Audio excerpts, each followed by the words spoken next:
Hey, everybody. This is awesome. This is Garrett Sussman, and you are joining us for the Rankable Podcast by the iPullRank agency. This is awesome. Today, I'm being joined by she's all bashful, but she's a legend in our community. She does such an amazing job building up and giving back to the SEO community. In fact, she just hit a milestone where she achieved 100,000 followers on Twitter. She is an international consultant with her own consultancy, RNT.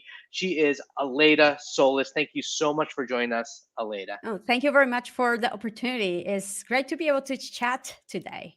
I am so excited to dive in, partially to all of your expertise in international SEO, but more so, I just love what you do in our community. I mean, you have your own kind of video series, which is the Crawling Mondays on Monday. You have an email that goes out to 15,000 SEOs in our industry, SEO FOMO on Sunday. You do this Twitter Spaces recap with a bunch of cool people in the industry like Nick Wilson, and that you do that on Monday. And then you're also constantly putting out great content. Um, I just want to dig into all this. And not even to mention learning SEO.io, which is the hub you've been building, teaching other SEOs how to grow. How did you get into SEO in the first place? Tell us the origin story of Aleyda. So I got into SEO because I was a web designer slash front end web developer before, and at some point I got and I reached this. I think that is a stage that many people who started doing SEO reach their clients asking, and now how can I bring traffic to the website that you created for me? And so it was very, let's say, natural and spontaneous, and I was trying to find a way for a while to learn more about online marketing, and this was back in 2006 or so, and I got into an e-commerce uh, master that existed at the time, and funnily enough, like they actually didn't what I expected to be taught, right? But it was more about how to build e-commerce websites rather than the marketing side of it. And then, but coincidentally, it was like a very serendipity type of moment when I was looking for jobs, part-time jobs, while I was studying, and then I saw that there was a position at an online marketing agency to manage a network of travel websites at the time, and it was to do pretty much everything from content to marketing, like affiliate. I had to monetize the website, I had to optimize the website, rank the websites, to do the whole thing. So I was like the content slash web manager, right? And this is how I started to actually doing more and learning more about SEO, because it was an online marketing agency. So there was a proper SEO department, and I was learning all the time, and really I got much more into it, up to a point when an SEO specialist was leaving the company, and they saw me and they said, oh, we saw that you like this. So do you want the opportunity to start doing this like full time for clients rather than our own website? So I went and I switched and I focused completely on SEO. And for me, SEO was fantastic because I think that this is what I love. Like it has a little bit of everything, right? It has a little bit of you need to have technical understanding, but you also need to understand like the marketing side of things, business need. You have the ability and the capacity and the chance to build, to create, and bring value also to companies that in some, like in my case, I love the companies, and I use myself. I am actually a customer of many of the companies that I work for. So is an amazing, I think it's an amazing position role, right? That not that many other industries have, right? We're able to wear many hats. We're multidisciplinary, so you're never bored. You're always learning new stuff. So I love it. I love that. And it makes so much sense. I think so many of our colleagues get in the same way, where it's like you're in some sort of marketing agency, or you're trying to learn on your own, and you're just trying everything. Like I feel like I've seen this Twitter conversation where people discuss like what's the best way to learn SEO, and part of it is just, obviously having someone who knows it, who can work with you, but like just trying everything, always being someone who's open and proactive. I love that that's how you got into it. And actually it segues perfect into my next question, which is learning SEO is still not there. They're still not, like, you don't necessarily learn SEO in school. And so you kind of took it upon yourself a few months ago to start building this hub, learning SEO. What is it? What are you trying to do there? Yeah, so it's funny because when I was actually learning SEO, there was a information scarcity, right?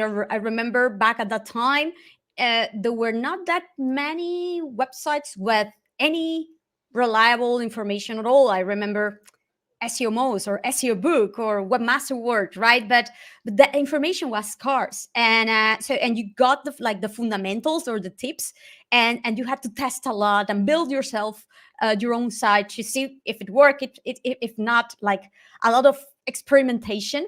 And now I think that we have reached the point that is the other way around, right? Like we have tons of online courses, free, paid, communities, manuals, ebooks, like you name it, It's right? overwhelming. Yeah, and that is the problem. That there's a lot of noise. There's a lot of information that is amazing out there that is even free.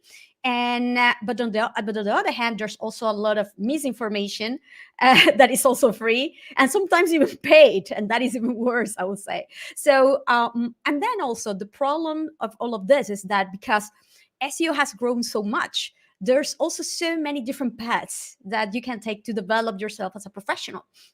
So sometimes the hardest part now is not only to identify good resources to learn, but also to understand where you need to put your efforts based on your expectations and your goals, right? And I remember that a year ago or so, I was mentoring someone, and this person was like, "Oh, I see all of this information about Python SEO, and I was wondering, should I start to learn how to program?" And I was like, "Wait a minute, one question: do you know HTML?"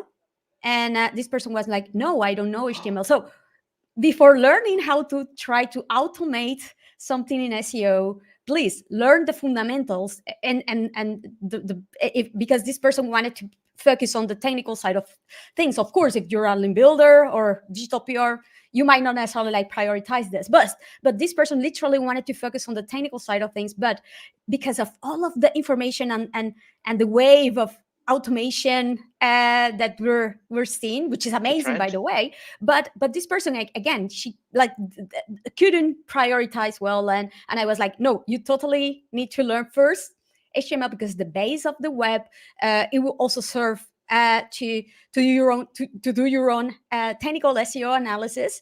And once that you learn that, amazing, learn how to automate many of the tasks that can consume a lot of time, and you can easily like facilitate and speed up processes like this, right? But let's start with the base. So I could understand at that point how, because even like if you join Twitter and there's so many amazing resources like this one, you don't know how they fit together, and so that is why I created the roadmap. It's like, okay, here are the fundamentals, here are the areas. If you want to dig deeper in link building, here you have all of these sections or modules. Or if you want to dig more into technical SEO, here are more all these models. If you want to automate, here's all of this other section of resources. And it's not only Python, you can also do it with JavaScript, you can also do it with R. It's because a lot of people think that there's only one way to do things. No, there are so many ways. And if you want to complement, so if you want to specialize into industries, okay, perfect.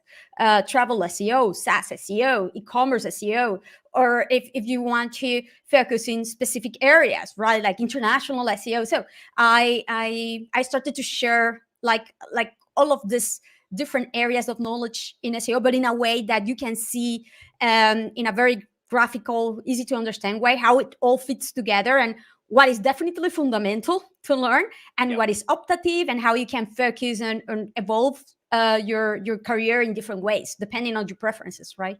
I love the way that you're not only you built it, but you're iterating on it. You're making, adding to it, improving upon it, and you're almost thinking about it obviously from an SEO. It's like there's a site architecture there, to your point, of having, the layers and the tracks and the topics and the topic clusters, and really building out this site. But I also think you make a great point about there's this oversaturation of education materials. Google puts out a certain amount of documentation, but everyone, whether it's Google, the software tools, the agencies, the consultants, the expert writers, everyone, I feel like, has a different incentive when they're building these courses, whether they're, trying to get people to use their tools, or Google's trying to get people to buy their ads, or, agencies are trying to bring on clients by showing themselves as experts. Everyone has different incentive. I think that's what brings your curation of this so much value, because you basically are you're finding the best resources in our industry and putting them together, right? How are you vetting the content that you're adding to learning SEO? Yes. So I actually do a research, right? I start searching, but of course, if you see, and not necessarily the articles that rank at the top are the ones that are included there. And that shows a little bit of how Google still has a little bit of a mismatch to establish expertise, real expertise, and comprehensiveness. No, I'm kidding. No, but realistically, it's a little bit true, right? So I do start researching an aggregation. Many of these resources are resources that I already know, but of course I have maybe a couple, right? But I have defined a minimum per section, so it is comprehensive enough. It gives enough choices to the person who wants to learn about a certain topic. So, for example, internal linking. So I start researching which are like the resources and about internal linking that are comprehensive enough, that are also specific and tactical enough but also explain the why, explain how it fits together, provide examples, features different tools that can be used for it. So like that, you see that sometimes not only guides, but also checklists, but also in some cases free online courses too, because they are free events, courses in some cases. So like the most important characteristic that I try to look for is that these are resources that are free, so available for everybody. They are comprehensive, accurate, that they don't misguide the person, and that they cover the topic in a comprehensive way in many different ways, right? And it is useful enough to understand the topic and start doing it, right? So you can maybe find a piece that is potentially very theoretical, but it's good to understand the why, and then you will have another piece with a list of tactics to complement the knowledge, so the person can start doing them. So, and I believe that at least reading 2 or 3 of them will give like enough understanding and vision of what it is about and how they can start doing it, right?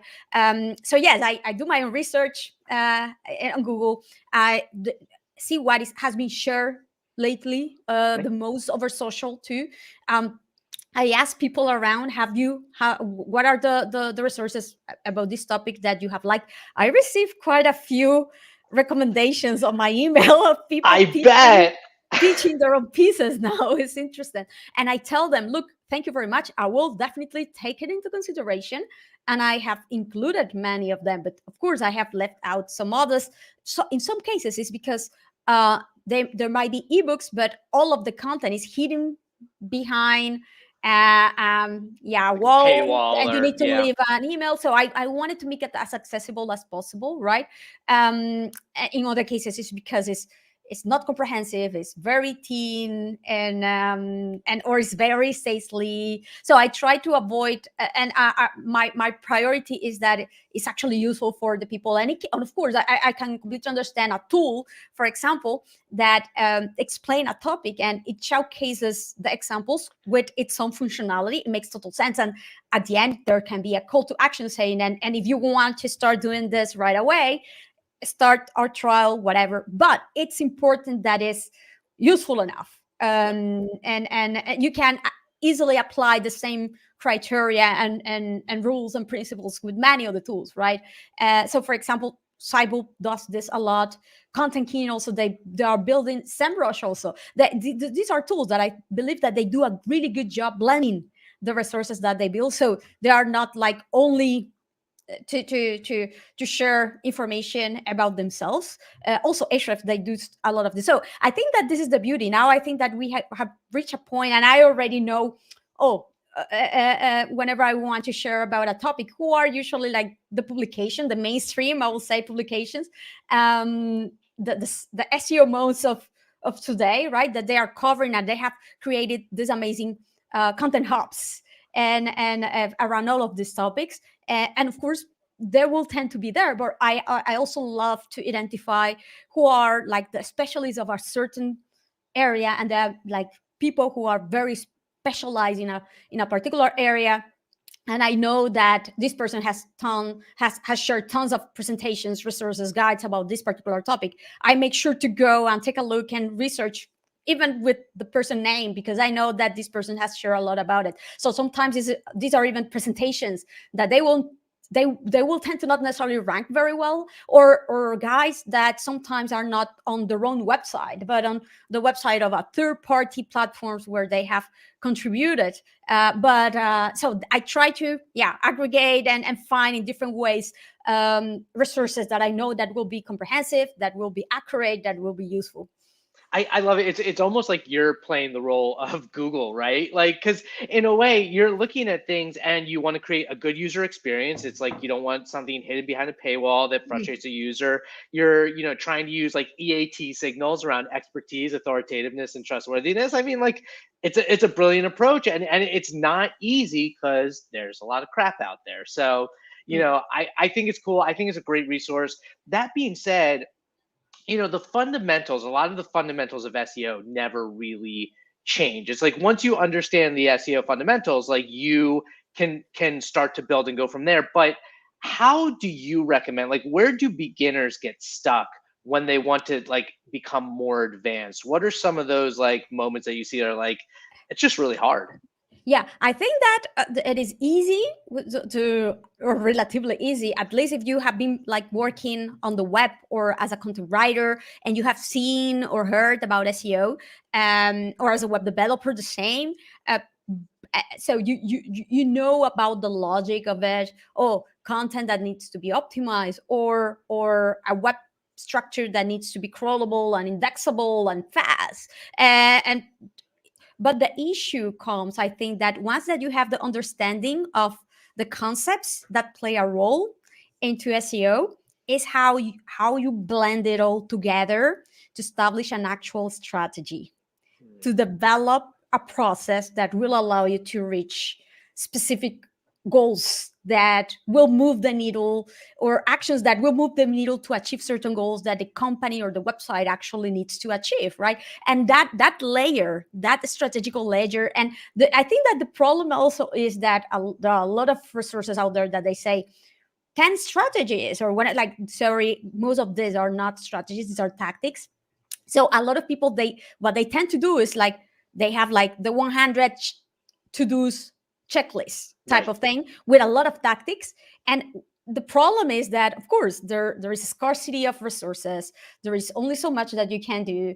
You don't need a, like, and I was sharing this the other day, it's like impossible to reach like the completely optimized website, and also optimize, but for which terms, like which are the ones that will actually bring you value, right? And for all of that, you need to prioritize, you need to focus, you need to know what are the top areas or pages to actually optimize, and for what, and then although that, which are the ones that you need to build and create because they don't exist at all on the website, and how, right? So and how they fit together. So this strategical puzzle, I do believe, is the hardest part, especially at the beginning, right? Because it's something completely new, and it requires not only understanding of the concepts, but also a really good understanding of the business, and also a little bit of and this is the thing, you learn this with experience, right? What should you do first? What will have a higher impact? Because you know that there are this list of top factors, top drivers, right, that have a major influence, but at the end of the day, it's like, and the problem is that it is when you end up seeing, and I was seeing the other day this also with a client, that they had this person who had been involved in SEO, but this person wasn't an SEO, saying, oh, and I have seen that we have this sort of facets relying on with URLs with parameters. I know that URLs with parameters are not ideal. And I was like, you're completely right, but take a look at all of these priorities that we do have that will have a much higher impact than trying to get rid of parameters in the URL. So that is a known problem. That is not optimal, but it's a known problem. And the impact that trying to fix this will be minimum and will generate also non-trivial effort and a mini migration. And that is one of the hardest type of technical activities that we can run into at this point. So this sort of understanding at this point, for many of us that have had at least, I don't know, a year of experience, is trivial. But when you are starting, oh my God, especially if it is the client and it's someone like, how do I justify it? And I think that this is a criteria that is true. It's not good, but should I do it? Shouldn't I? So this sort of guidance and understanding and prioritization criteria, is that what you actually, I do believe that this is like the hardest thing to do.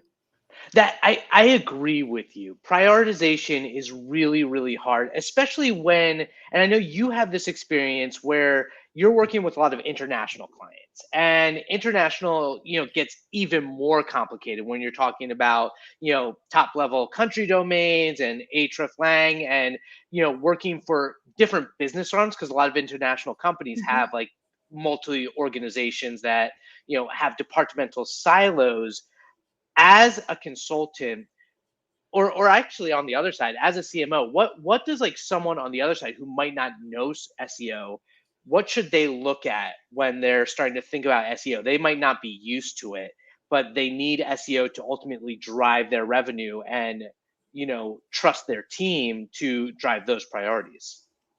Yeah, 100%. So this is the thing. And I think that the issue is that many SEO processes don't end up being successful because, there was someone who mentioned the director or a C-level person, SEO, take a look at it, has helped us grow our startups to the next level. And after like the last couple of years, like we're the leaders, right, at the same level at the very old school competitors. Take a look at this, and they are like, oh my God, I want this for my company. Finally, or finally understood that SEO was not spam as they thought, or something fishy as they thought many years. A lot of, especially C-suite, like, oh, SEO, what is that? Industry that didn't have necessarily like the best reputation, I'm afraid, during a lot of years, right? And now they have realized, oh my God, even Google has a best practices. Even Google hires SEO. Like it's not always bad. So yeah, indeed. So and the problem is that they start looking for agencies, and I unfortunately, this is the thing. There are different paths, right? And many of these companies, since they have like a, let's say, agency that takes care of everything from offline advertising to PPC. So like they say, oh, give me SEO, and literally their SEO in the overall, let's say, day-to-day is like 5%. And doing SEO is like pretty much optimizing metadata, and that's pretty much it. And it's unfortunate, and it takes a while until they see that they don't get traction. And after that, what I have seen that they end up doing is hiring an in-house specialist who actually knows about it. And then this in-house specialist actually hire a specialized SEO agency or different consultants, because they actually like, they think, okay, I can handle myself like the day-to-day operations, but I need like advisors or people who help me with very specific areas, right? And so this is the evolution that I have seen many times. And the other problem that I have seen is when startups, they think that they need SEO, they say, okay, they usually have like a digital marketer that does it all, and they start like looking for agencies that are not necessarily so expensive, right? Because they are still startups, right? And the problem is like, oh, I need this very aggressive growth in this very little time with this very restrictive resources, but I want the best, right? So it's hard. It's hard. So all of these scenarios you can see from different ways and moments and type of companies, they always will tend to have challenges, right? Startups, they will have more flexibility, let's say, and you will be able as an SEO to even talk directly with and have a much more fluid conversation with the developers. But there will tend to be a scarcity of resources, especially for content or promotion. And then on the other hand, when you're working with big multinationals, it will be all about how you navigate the bureaucracy, how you help to build cases. How I have been hired myself sometimes just to confirm what has been said in the past by the in-house specialist many times, right? And then getting the validation from an external source to finally make things happen after many months, right? So unfortunately, there are a lot of challenges, not only with processes, but also the understanding inside the companies on what is actually needed, right? And unfortunately, it's very difficult to find the ideal scenario, like a decision maker that is actually invested in the process and know what is needed and provides the relevant resources, and a company that have enough resources and there's little bureaucracy, and there's all the willingness by stakeholders to support you. Like, oh my God, that is the amazing ideal scenario. Thankfully, and this is one of the advantages, right? That, and I'm very thankful for that. I have reached a point in which I am able to have this sort of clients. But oh my God, back in the day when I was just starting, I was an employee of a bigger agency, etc. This was not very common, right? So yes, it's difficult. It's difficult, and I believe that there are a couple of things like evangelization, education to non-SEOs is a must. A good validation process at the beginning of the sales process, and I understand that this can be very hard, especially if you're not your own agency or consultancy owner, right? But me as a consultant, I prefer to say no to a client that I can see that is not prepared, that they don't have enough resources, they don't have the flexibility, or they don't want the willingness to understand, etc. Like, it's better to say, okay, maybe you should start with paid search first, and let's talk in a year. Let's talk. So you need to understand if there's a right fit, and all to have the willingness and the flexibility and the resources and the base is there to build, because otherwise it will be like there will likely be a backlash, right? And I'm not saying that all of the scenarios need to be ideal. There will always be challenges that you cannot always right. You can't predict them. You cannot predict everything, right? But at least you can try to validate as much as possible and to identify that there's a right fit. I love it. And you touched on it, like, it all brings it full circle, because at the beginning we're talking about how awesome SEO is now, because there's so many paths you can go down, not only from the skill sets, but also from the niches, the industries, like the size of the company. It all makes a difference. And I think, the trickiest thing, I think, if you're in-house, is like you're only working with like one website a lot of the time. Like if you're an agency, you actually, like you get to practice on different websites. Oh, 100%. You have all the eggs in one bag. Actually, this is a thing. I remember that when I started working at an agency, right? And I learned SEO and evolved as an SEO. I was there for 4 years and a half or so. And after a while, I was like, oh my God, next job, I want to be in-house, because I wanted to actually be able to dig deep and have the capacity to understand the whole organization and build stuff and have much more of a say in things and completely understand and have direct access with people.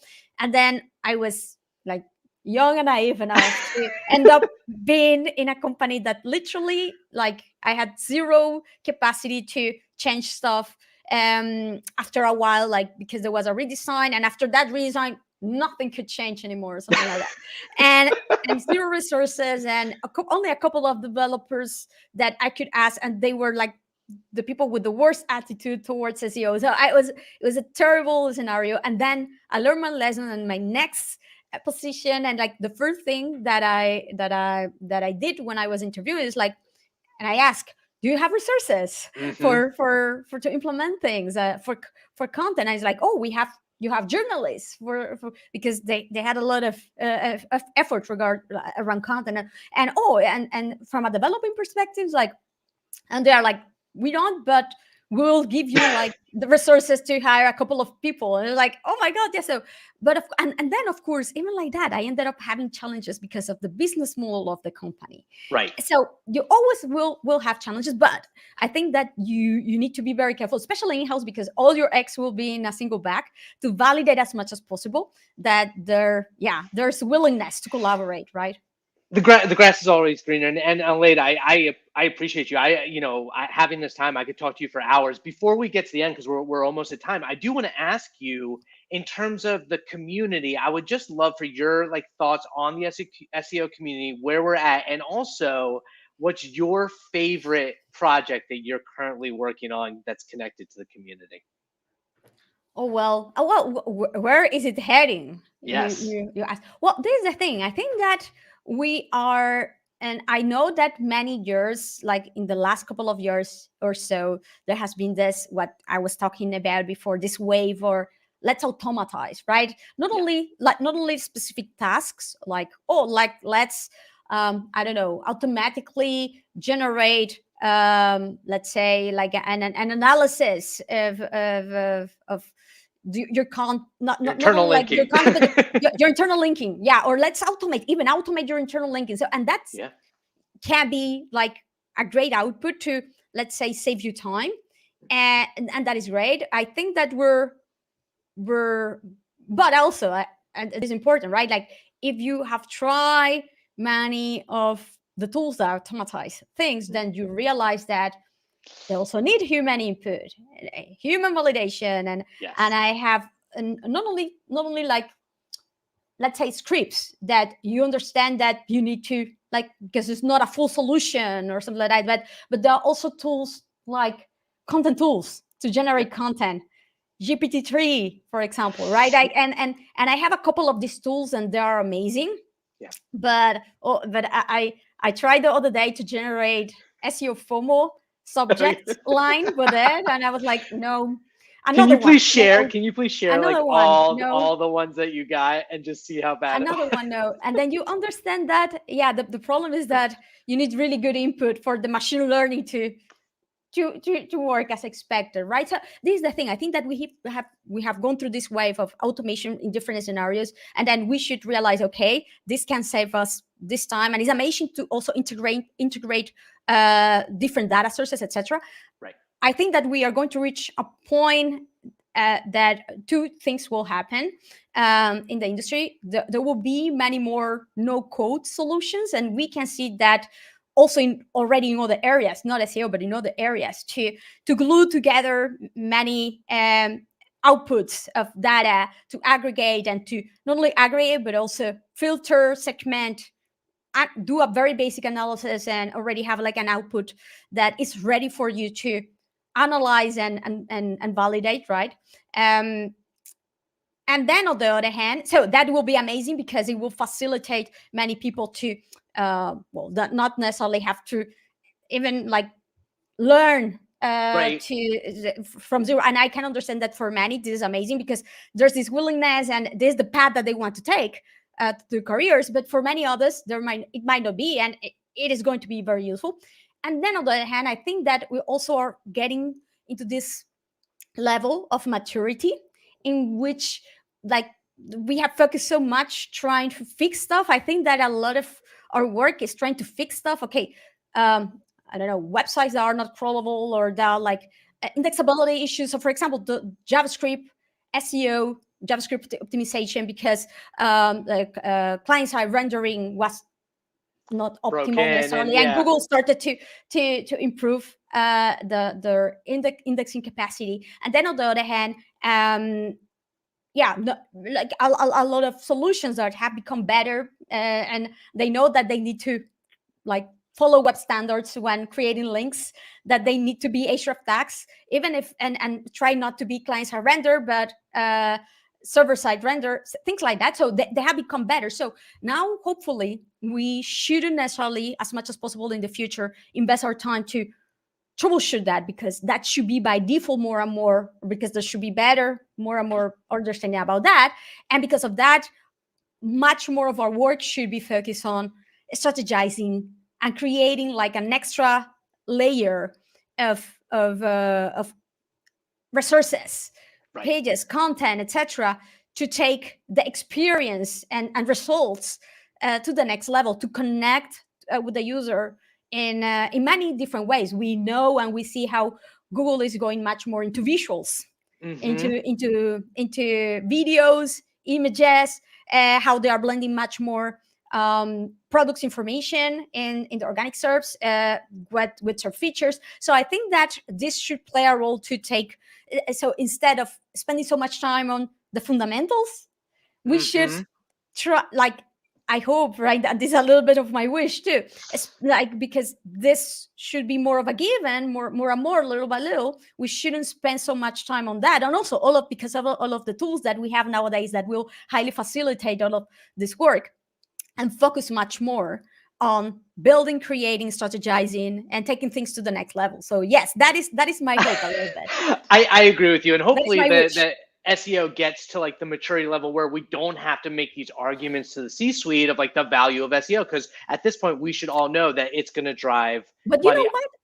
That 100%, I am seeing it more and more. Like, and with the type of clients that I get, they know they want it. They know they are not questioning it anymore. Is next level, next stage is like, okay, but how much should I actually invest to make it ROI positive? It's not if they should invest at all, right? Yeah, like when can I get it? Yeah. How long should I wait? Can you forecast this? Like this sort of conversations, rather than should we spend anything at all, because it's not an investment really. It's like a waste of efforts or something like that, right? Thankfully, we are not anymore, I think. I love it, Aleyda. I love your insight. Thank you so much for joining me. If someone wants to find, I mean, obviously you're all over, you have 100,000 followers, but like if someone wants to find you online or get in touch with you, what's the best way to get in touch? Well, and this is the nice thing of having a name that is not so common. They can search for me, Aleyda, in Google, and I will be the first one there. Right for you, my website, my also Twitter handle at Aleyda. I'm very active in Twitter, and they can find me also in Crawling Mondays in YouTube. SEO FOMO is my newsletter. If you want to keep up, you have to subscribe. If you're not subscribed to Aleyda's newsletter, it is the source of news in our industry. And find her on Twitter. Join the Twitter Spaces. Thank you so much for joining me today. I really appreciate your time. No, thank you for the opportunity. It was a really nice conversation. Thanks.